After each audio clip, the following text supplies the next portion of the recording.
મોજું માણી એ સમજે પણ વધે નહીં માણી. જો સતાર મૂંગા કે સપનામાં મોજું માણી, સપનામાં એ બોલતો તો શાંત તો આનંદ કરતો. ઊંઘ ઉડી ગઈ. હવે શું કરવું? ઝલક તો બતાવે. એક ગ્લાસ દારૂ પીવી જોઈએ એ બતાવે, તો આ કેમ ન બતાવે?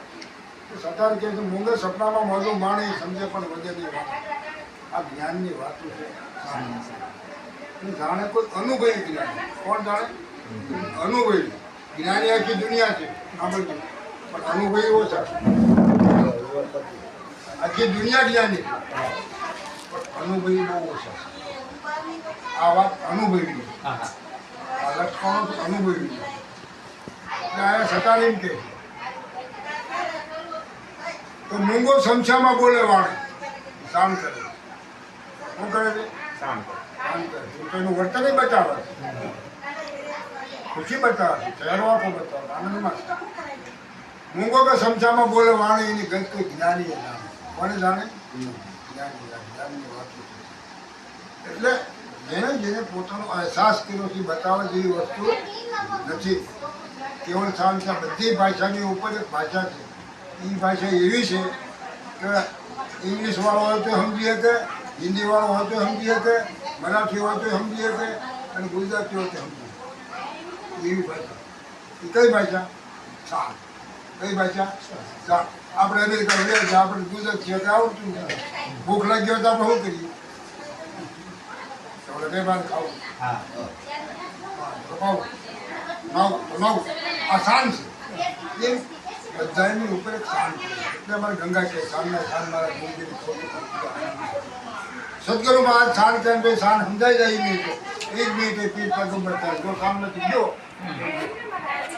કારણ કે આગળ મૂકવા જેવી વસ્તુ સદગુરુ કબીર કહે કે આ કહું તો હે નહીં, ના તો કહ્યો ને ગામ. આ કહું તો સાબિત કરવો પડે, સાબિત તો થાય નહીં. શું કે આ કહું તો હે નહીં, ના તો કહ્યો ને ગાય. આવા નાખી દેશમાં મારો સાહેબ ક્યાં છે? તમારી મારી વચ્ચે પરગટ છે. બોલ એનો દીદાર કોણ કરીએ કે અનુભવ. તમારી મારી વચ્ચે પરગટ પુરુષ છે. આમાંય નથી અને આમાંય નથી. એટલે મહાપુરુષો બધેલા કામ હતો એ જે તમારી મારી વચ્ચે જે છે એનો દીદાર અનુભવી કહેવાય.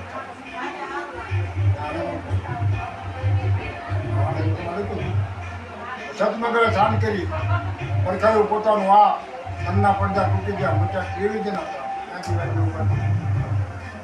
શાન સમજાણે તારે ને સતમગરે શાંત કરી શાનમાં ભેદ સમજાણ કે અભેદ પુરુષ છે એનો નિદાર થયો અહેસાસ છે. સદગુરુએ શાંત કરી શાનમાં ભેદ સમજાયો. બાહિર ભીતર એક નિરંતર એવો બહુનામી બુજાયો જેના અનંત નામ એ પુરુષને ઓળખાય. એવો ચાલો પાયો બાપા દેહમાંથી કાઢીને બહાર પથ્યો દેહ રહી પથ્યો. હા જન્મ ધન તો પેલા લઈ લઈ પછી ભાઈ કોણ? જવાબ તો તમારી પાસે છે. અજ્ઞાન અંધારું દૂર કરી જ્ઞાન જીપ જલાયો. એ અજવાળા અગમ ફેંક્યા ગયા ભરમ નીકળ્યો. એવો ચાલો પાયો મને દેહ રહી છે. જ્ઞાન હતું દૂર થઈ ગયું, જાણતી થયું તો જ્ઞાન પ્રગટ કર્યું. ગુરુબેન જ્ઞાન ને ઉપજે, ગુરુબેન બેટાને વેદ, ગુરુબેન સંતે ના ટળે. ભલે વાંચે ચાલે તમે વેદ વાંચો, શાસ્ત્ર વાંચો, પુરાણ વાંચો, એટલું જે પણ જે આત્મજ્ઞાન સહી થાય શાસ્ત્રનું જ્ઞાન થાય. આત્મજ્ઞાન જે કહેવામાં આવે, વિજ્ઞાન જે કહેવામાં આવે એ થાય. અગમગો શરીર છે જોડી તો અનુભવે ઓળખાય. શાંતિ ઓળખ્યો? અગમગો શરીર છે જોડી અનુભવે ઓળખાયો. જમનુના જોરનો હાલે કાળને શીશ ઝુકાયો. એવો ચાલો એ રહી જ છે. જ્યાં કાળ કાંઈ કરી શકતો નથી. કેમ કે કાળ ને કાળ મહાકાળ તું. કાળ મહાકાળ તું છો. તું તારી ઓળખ કર. આવું દરેક મહાપુરુષ એવી દેવતા પેટ ભાગવતને છોડી તું તારી ઓળખ.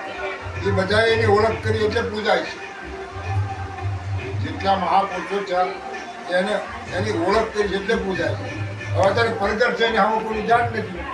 હે? અને મૂર્તિ પૂજા કરે પતો લાગે એમ નથી. એટલે આપણે અત્યારે આડંબરમાં ઓળખી ગયા, આ ખંડમાં ઓળખી ગયા. મહાપુરુષો આપણે કેવા છે આગળ એની વાત જાઓ છો. અને મામે કેવી વાત કરે છે એની ઉપર તો આખો ઇતિહાસ આવે, વિજ્ઞાન આવે.